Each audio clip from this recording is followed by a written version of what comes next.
শুভ সকাল আমার শিক্ষার্থী বন্ধুরা, তোমাদের জন্য আমি আরো একটি নতুন ভিডিও নিয়ে হাজির হয়েছি। আজকে আমি অষ্টম শ্রেণীর একটা বাংলা ছোট গল্প অদ্ভুত আতিথেয়তা এই বিষয়ে কিন্তু আজকে আমি একটা বিস্তারিত ক্লাস দিতে চলেছি। যাদের কাছে এই গল্পটা অনেকটা কঠিন মনে হয়েছে এবং বুঝে উঠতে পারছো না যে কিভাবে করবে, তারা আজকের এই ক্লাসটা যদি প্রথম থেকে শেষ পর্যন্ত করতে পারো, তাদের কাছে আজকের এই ক্লাসটা জল ভাতের মতো সহজ মনে হবে। তো চলো আজকের ক্লাসটা আমি শুরু করছি। দেখো, আজকের আমাদের বিষয় হচ্ছে অদ্ভুত অতিথেয়তা। অদ্ভুত অতিথেয়তা। তো এখানে দেখো, এই যে অদ্ভুত কথাটা বলা আছে। আচ্ছা, অদ্ভুত কথাটা আমরা কখন বলি? যখন আমরা কোনো বিষয় যখন কামনা করি না, সেই ক্ষেত্রে অদ্ভুত কথা বলি। ধরো না, তুমি একটা কারোর সঙ্গে কথা বলছো, সেই কথাটা তার ভালো লাগে না, তখন আশ্চর্য, অদ্ভুত তো তুই। মানে কি, আমি যখন একটা নিজের মতো করে এমন একটা কথা বলি যেটা তার পছন্দ না, সেই ক্ষেত্রে কিন্তু আমরা অদ্ভুত বলি। তো এখানে আতিথেয়তা, এই নামকরণের মধ্যে কিন্তু আমাদের যিনি লেখক রয়েছেন তিনি কিন্তু একটা বার্তা দিচ্ছেন, অদ্ভুত অতিথেয়তা। তার মানে কি, অদ্ভুত রকম ভাবে আতিথেয়তা করা হয়েছিল। তো এই যে গল্পটা লিখেছেন কে বলতো? ঈশ্বরচন্দ্র বিদ্যাসাগর। ঈশ্বরচন্দ্র বিদ্যাসাগর। সর্বপ্রথম বলি, বিদ্যাসাগর এটা কিন্তু ওনার উপাধি। ঠিক আছে, বিদ্যাসাগর এইটা হচ্ছে ওনার উপাধি। এই বিদ্যাসাগর উপাধিটা সংস্কৃত কলেজ থেকে তাকে দেওয়া হয়েছিল। সংস্কৃত কলেজ থেকে তাকে এই উপাধিটা দেওয়া হয়েছিল। কারণ আমরা প্রত্যেকেই জানি বিদ্যাসাগর, দয়ার সাগর কে? বিদ্যাসাগর বলতে আমরা সাধারণত কি বুঝি? ঈশ্বরচন্দ্র। এবং তিনি মেদিনীপুর জেলার বীরসিংহ গ্রামে জন্মগ্রহণ করেছিলেন 1820 সালে এবং 1891 সালে তিনি মারা গেছেন। তাহলে তার এই দীর্ঘ জীবনে তার বেশ কিছু অবদান রয়েছে। দেখো, তার লেখা আমরা বর্ণ পরিচয় পড়েই কিন্তু অনেকটা আমরা মানুষের মতো মানুষ হতে পেরেছি। তার লেখা শকুন্তলা, বাংলার ইতিহাস, বেতাল পঞ্চবিংশতি, কথামালা, এই যে গল্পগুলো রয়েছে সেগুলো সবকার? ঈশ্বরচন্দ্র বিদ্যাসাগরের। তো এই ঈশ্বরচন্দ্র বিদ্যাসাগরের একটা লেখা হচ্ছে অদ্ভুত অতিথেয়তা। এই গল্পটাকে কেন অদ্ভুত বলা হচ্ছে, আমরা তার যদি কারণটা যদি অনুসন্ধান করতে পারি, তাহলে কিন্তু আমরা কিন্তু গল্পটা কিন্তু বুঝে নেব। তো চলো, এখানে বিষয়টা আদৌ কি রয়েছে। এখানে আমরা বিষয়টা দেখবো, এক ছিল আরব সেনাপতি, এক আরব সেনাপতি, আর এক ছিল মুর সেনাপতি। এখানে আরব সেনাপতি, আরব বলতে আমরা আরব দেশের যারা বাসিন্দা তাদেরকে বলা হয় আরব সেনাপতি, ঠিক আছে। আর মুর দেশের যারা রয়েছে তাদেরকে বলা হয় মুর সেনাপতি। মানে ব্যাপারটা হচ্ছে, আরব দেশের যারা, তাদেরকে আরব সম্পর্কে তো আমাদের নতুন ভাবে জানার কিছু নেই, আরব সম্পর্কে আমরা জানি। মুর বলতে আমরা সাধারণত বুঝবো যে আফ্রিকার কৃষ্ণাঙ্গ মুসলমান যারা রয়েছে, ঠিক আছে। আফ্রিকার কৃষ্ণাঙ্গ যে মুসলমানগুলো রয়েছে তাদেরকে বলা হয় মুর। আর আরবে যারা বাস করে তাদেরকে আরব জাতি বলা হয়। তাহলে আরব জাতি আর মুর জাতি, তার মানে আফ্রিকা যারা বসবাস করে তাদের আফ্রিকার মুর জাতি বলা হয়, আর আরবে যারা বাস করে তাদেরকে বলা হয় আরব জাতি। আমরা প্রত্যেকেতে এই ধারণাটা বুঝতে পেরেছি। কি হচ্ছে দেখো, ঘটনাক্রমে আমরা জানতে পারি যে এই আরব সেনাপতি আর মুর সেনাপতির মধ্যে একটা সংগ্রাম হইয়াছে। তার মানে কি, বিদ্যাসাগর কিন্তু সাধু শব্দটা মানে সাধু ভাষায় লেখালেখিটা করতেন মোটামুটি আমরা দেখতে পাই। তো তারই কিন্তু একটা ভাষা কিন্তু এখানে আমরা পাবো, সাধু ভাষার কিন্তু একটা ব্যবহার কিন্তু এটাই গল্পে কিন্তু আমরা পাই। তো আরব সেনাপতি আর মুর সেনাপতির মধ্যে কি হইয়াছে বললাম? সংগ্রাম। সংগ্রাম বলতে আমরা সাধারণত বুঝি যুদ্ধ। তো এখানে কি হচ্ছে দেখো, এই আরব সেনাপতি মুর সেনাপতিকে তাড়া করেছে। তার আগে আমাদের বলে দিই, আমাদের এইটার উৎস হচ্ছে আখ্যান মঞ্জুরি। আখ্যান মঞ্জুরি।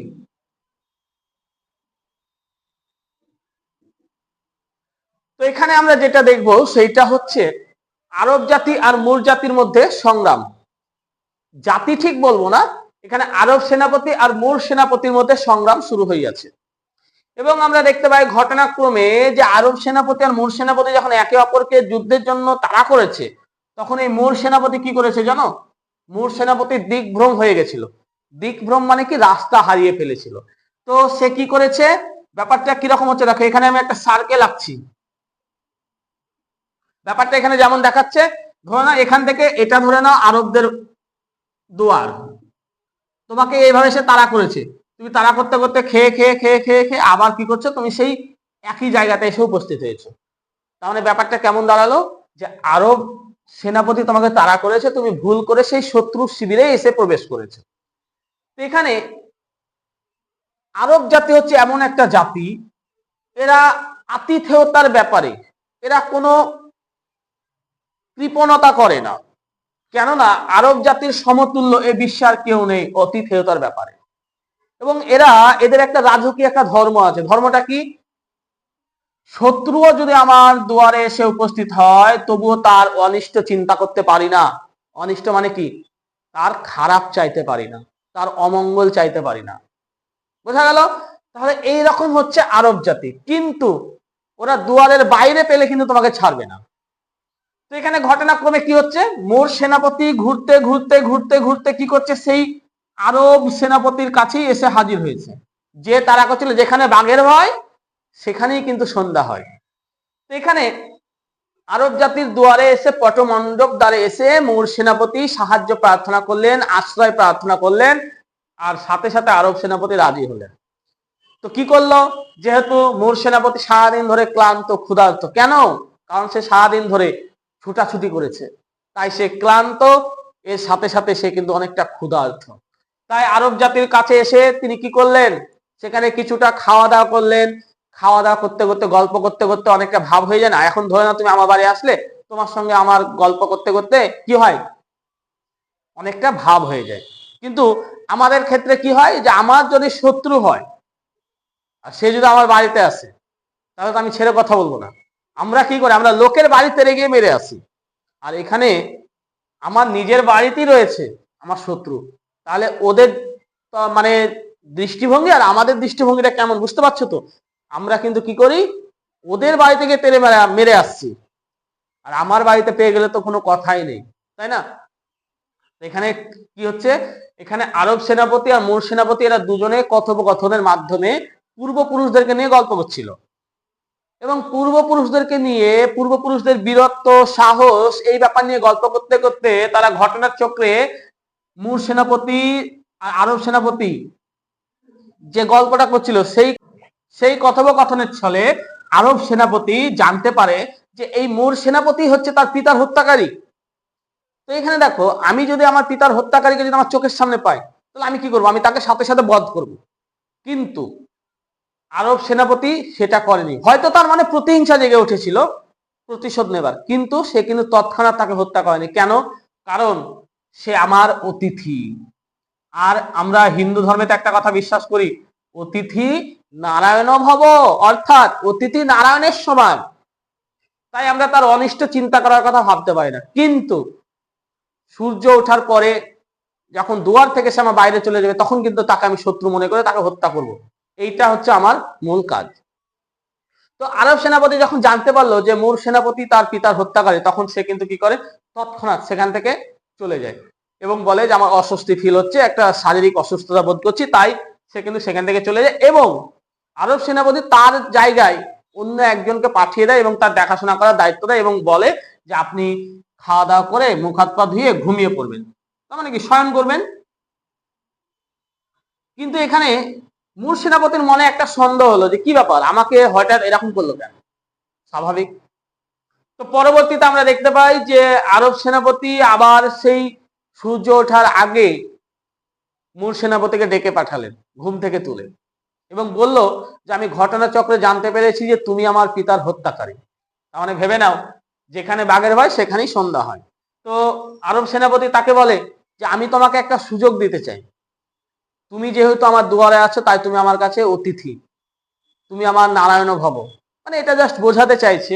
তো সেই জন্য এখানে আরব সেনাপতি কি করে, তাকে একটা অফার করলো যে তুমি সূর্য ওঠার আগেই তুমি এই জায়গা থেকে পরিত্যাগ করবে, আর সূর্য ওঠার পরে আমি তোমার পিছু নেব।